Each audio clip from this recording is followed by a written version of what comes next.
Sodom and Gomorrah. You may order a copy of this program through arcdiscovery.com. See arcdiscovery.com to become a direct seller of this DVD.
Sodom and Gomorrah.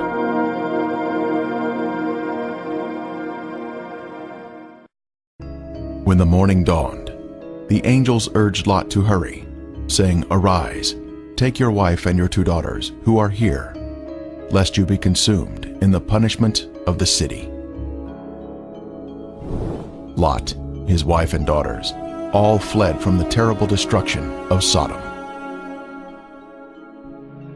Likewise, as it was also in the days of Lot, they ate, they drank, they bought, they sold, they planted, they built. But on the day that Lot went out of Sodom, it rained fire and brimstone from heaven and destroyed them all. Wicked men were punished by the Lord in a divine judgment of fire. The intense heat consumed the wicked cities and their inhabitants.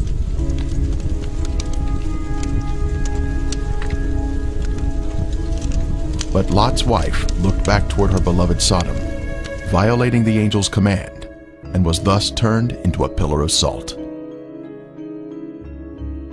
Turning the cities of Sodom and Gomorrah into ashes, condemned them to destruction, making them an example of those who afterward would live ungodly.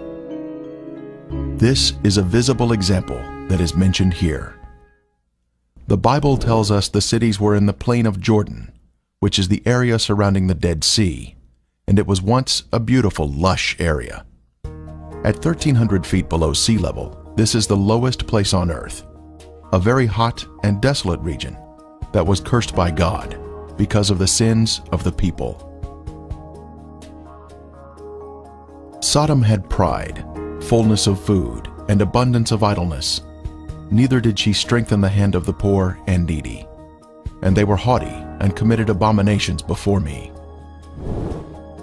Flavius Josephus, the 1st century Jewish historian, tells us, "There are still the remainders of that divine fire, and the traces of the 5 cities are still to be seen." Popular thought has it that the cities were later covered by the waters of the Dead Sea, but if Josephus could see the cities in his day, then we should be able to view them also, as the water level has, if anything, receded since his time. And the border of the Canaanites was from Sidon, as you go toward Gerar, as far as Gaza, then as you go toward Sodom, Gomorrah, Admah, and Zeboim, as far as Lasha. The biblical description tells us the cities were spread out, forming a line along the Canaanite border, not grouped together in one area, as some may think. Driving along the coastal highway of the Dead Sea in Israel, one can soon see peculiar formations that are of a lighter color than the surrounding terrain. These are the Ashen cities, destroyed by the wrath of God. These cities were consumed by intense flames, a supernatural heat that was directed by the hand of God. Today there is ash that is of lighter color than the surrounding mountains and terrain. As mentioned in the Bible, this is a desolate area where nothing grows.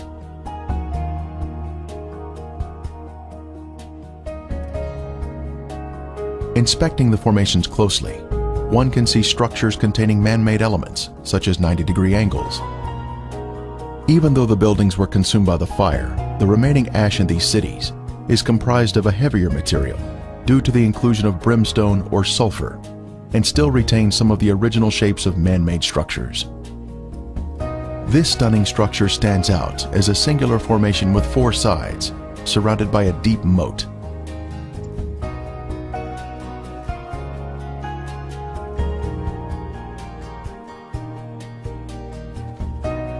We move in closer to inspect the unusual features evident on the side of the formation.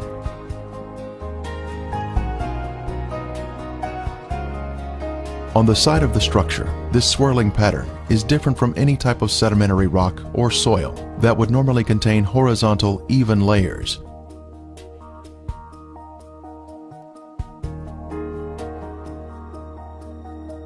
These swirling designs were also seen in other ashen formations in the cities. This is evidence of extreme heat, up to 6,000 degrees Fahrenheit, where thermal ionization occurs, when the electrons repel and attract, forming these unusual, swirling designs.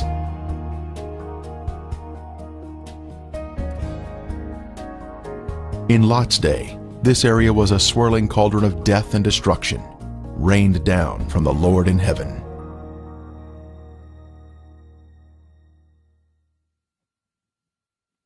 Strange anomalies can be seen here, such as these fragile layers of material which disintegrate when touched.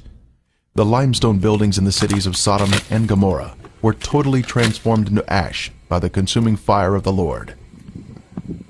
Evidence of this destruction is revealed in the white gypsum anomalies in the area, including unusual shapes of chalk-like material, which is not found in other parts of the country.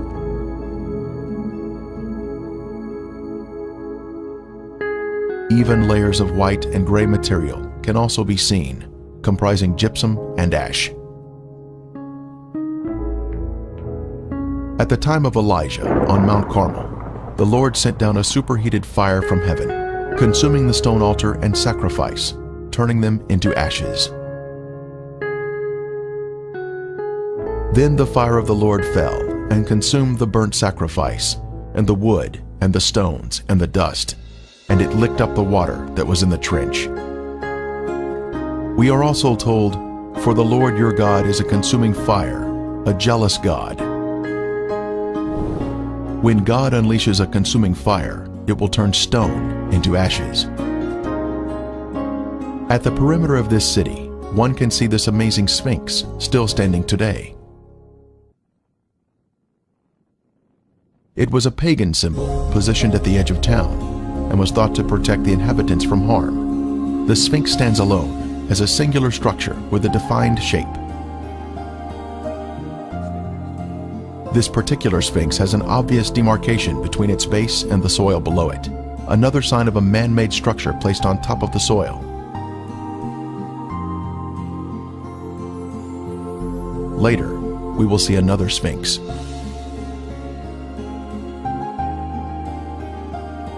From a higher level, a large section of gypsum has fallen down here. It clearly exhibits the alternating layers of white ash that is calcium sulfate, gray ash that is calcium carbonate.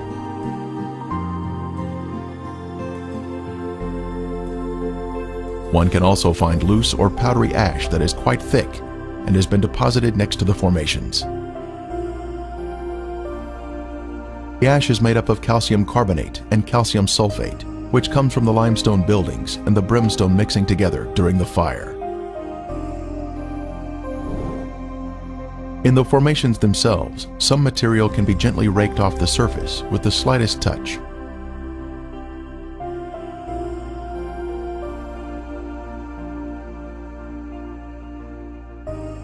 Looking down the city streets, one can notice man-made shapes which are not found in nature.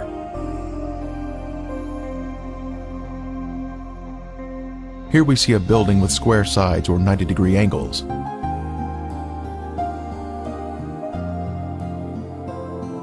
From the opposite side, we can see the same symmetrical structure and man-made angles.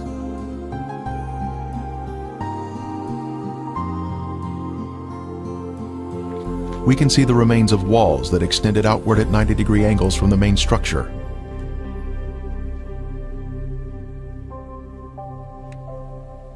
Once again, further evidence of man-made construction. Here we can see square windows that are visible in the walls of the structures, which give us a view of the past. Scanning the city for signs of prior habitation, we can see in the foreground a tower of cylindrical design, positioned at the edge of the city. The remains have suffered greatly during 3,500 years of wind and rain erosion. Even still, there is the appearance here of streets and man-made structures.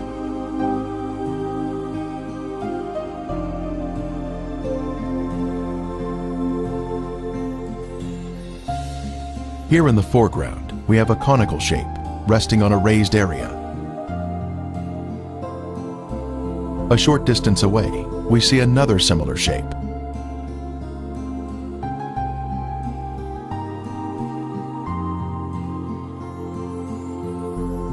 As we pan across the city, we can see in the distance an arched doorway that exhibits a symmetrical shape even to this day. The whole land is brimstone, salt and burning.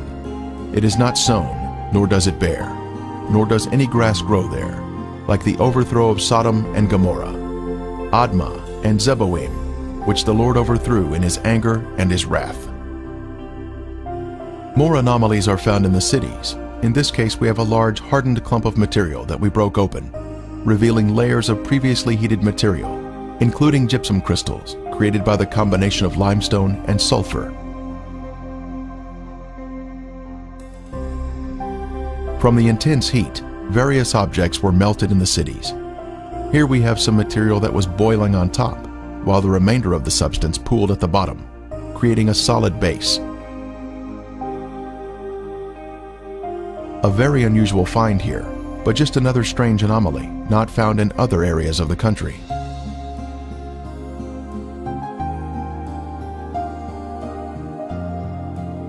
Here is another example of some type of substance that was melted from the extreme heat that God rained down from above.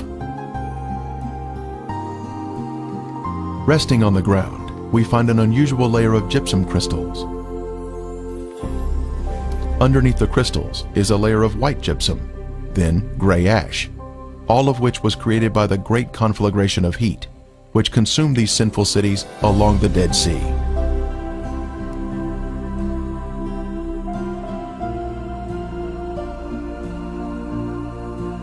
Once again, we find more gypsum, this time in a circular formation of crystals, all radiating outward.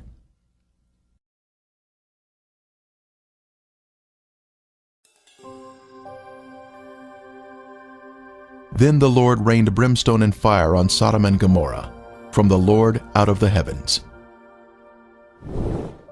Brimstone.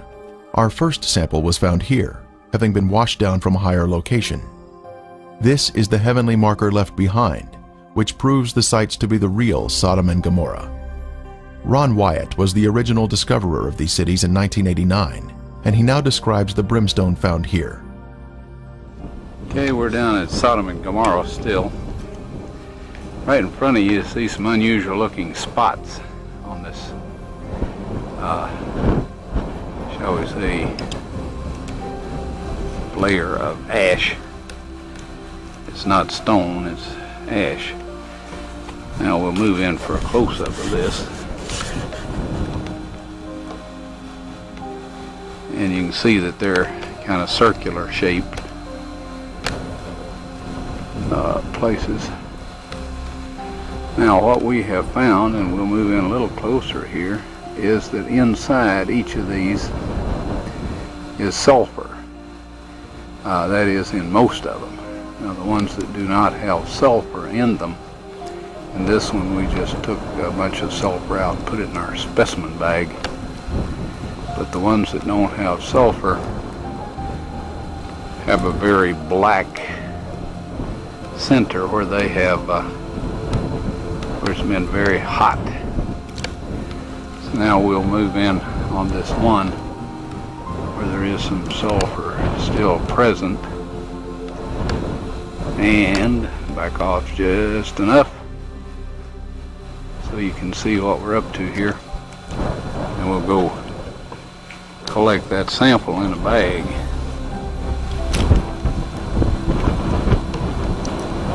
Before I started using this knife, it was very, very sharp.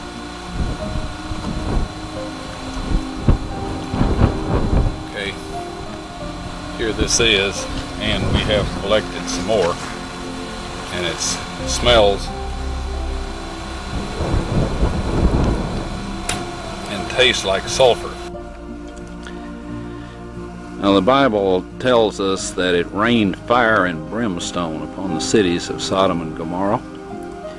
Now what you see in front of you here is the results of large and small, well, varying sized chunks of sulfur, burning sulfur that have hit. And what we find here is that God rained this burning sulfur down upon this city, and rain is a perfect description of it. It landed just in the pattern that rain would fall, and the stuff, of course, the accumulative heat of all of this upon the city set the entire thing ablaze.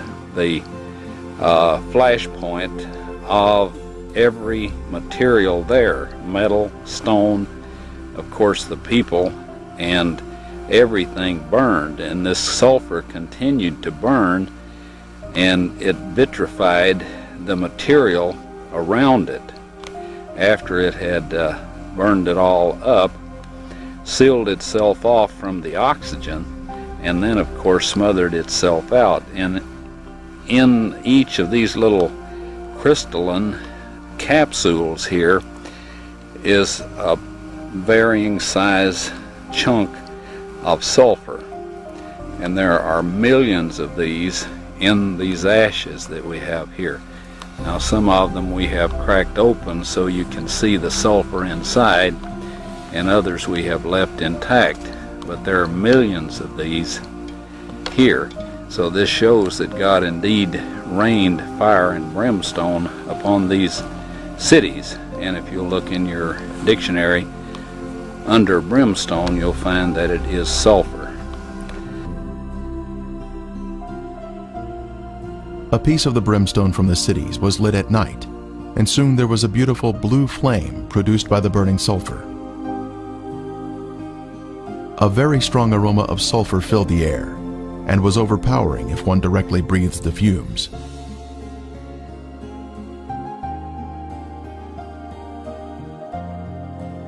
Exploring the cities further, more brimstone was found of various shapes and sizes.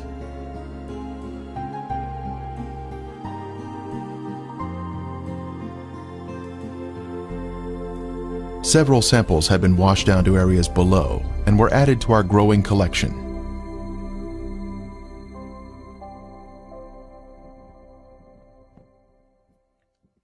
This brimstone is made of monoclinic, white sulfur that has been burned or cooked at a high temperature. It is quite different from natural sulfur that is formed in geothermal areas. Samples were taken to a lab for analysis.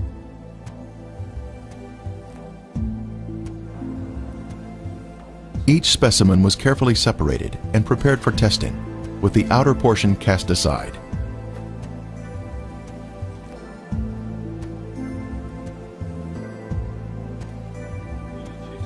Next, the samples were dried and placed in a rock crusher. Then they were pressed onto a disc. Then they were loaded into a machine for the semi-quantitative X-ray analysis. Each sample was individually transported into the testing chamber for analysis. The results proved to be quite amazing.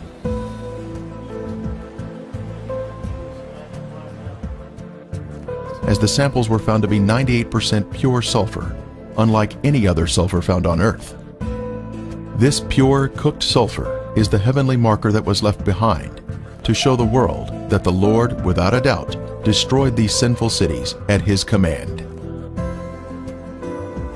Critics have said that the sulfur is from volcanic activity, but that type of rhombic sulfur is only 40% sulfur and is of a crystalline form, unlike the white, compacted monoclinic form that is found in the ashen cities today.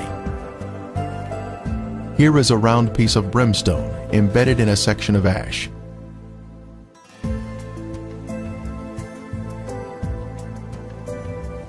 Another clump of ash contains a piece of brimstone that has a burn ring surrounding the unburned sulfur inside.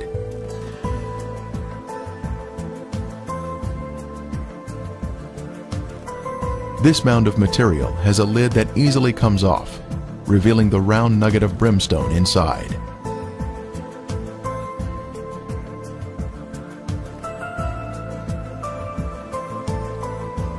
As we gaze across the southern end of the Dead Sea, we can view the El Lisan Peninsula in Jordan. Apparently, the city of Gomorrah extended over to this peninsula in the days of Lot. One can find the same white formations in this area. Ashen formations are seen, including walls extending out at 90-degree angles. We can also see clumps of gypsum scattered on the ground, like this one here. Brimstone is also found in this area. Incredibly, a Byzantine-era church was constructed here, as noted on this sign, built here because the area was known for its biblical significance.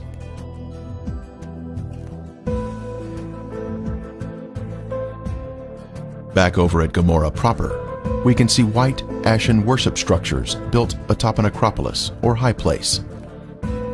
Both a sphinx and ziggurat are seen here, side by side, much like what we see in Egypt at Giza, with the Sphinx and the pyramids built in close proximity to each other.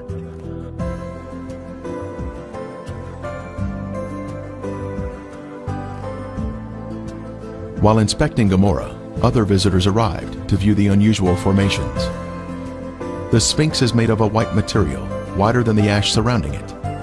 Perhaps it was built of more expensive components and dedicated to their pagan gods. The Sphinx represented a god of protection, but even it was consumed in the flames. It is approximately 30 feet long and is quite impressive, both in its shape and size. Resting near it is the ziggurat, symmetrical in shape and also comprised of a special white material. Here we can see a ziggurat standing next to a symmetrical tower. Next, we can see an arched door between two pillars, and once again, another arched door. As we scan across the city, our eye notices a raised white formation in the distance.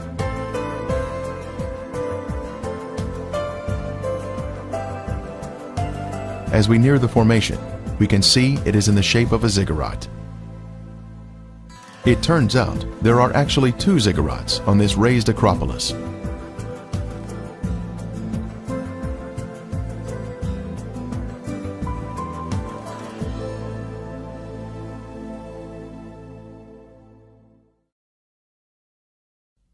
As we stood next to one of the ziggurats, our team found perfect specimens of melted brimstone, where the liquid from the burning sulfur had cooled down, forming a hard, crystalline shell around the unburned sulfur that was hidden inside.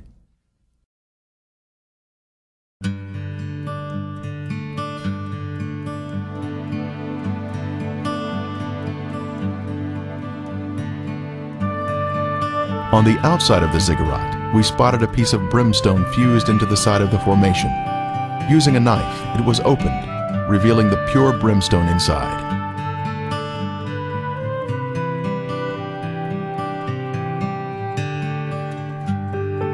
Resting on a ledge of the ziggurat, we see another sample of brimstone that was opened with a knife, once again revealing the pure sulfur inside.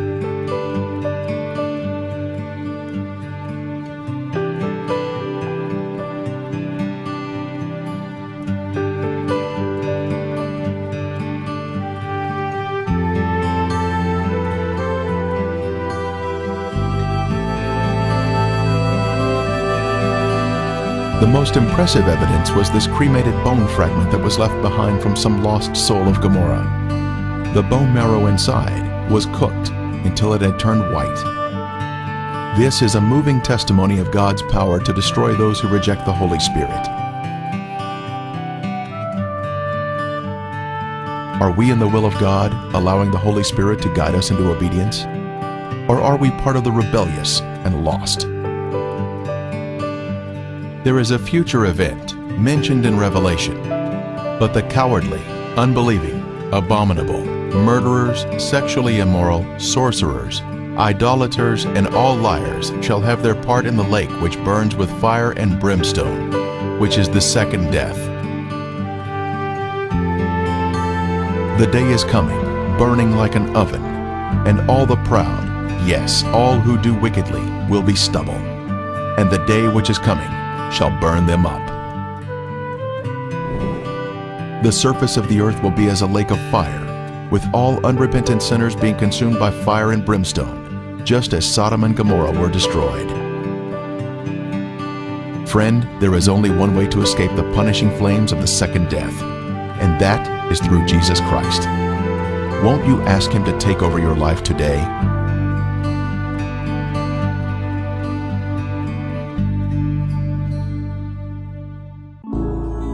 Revealing God's treasure.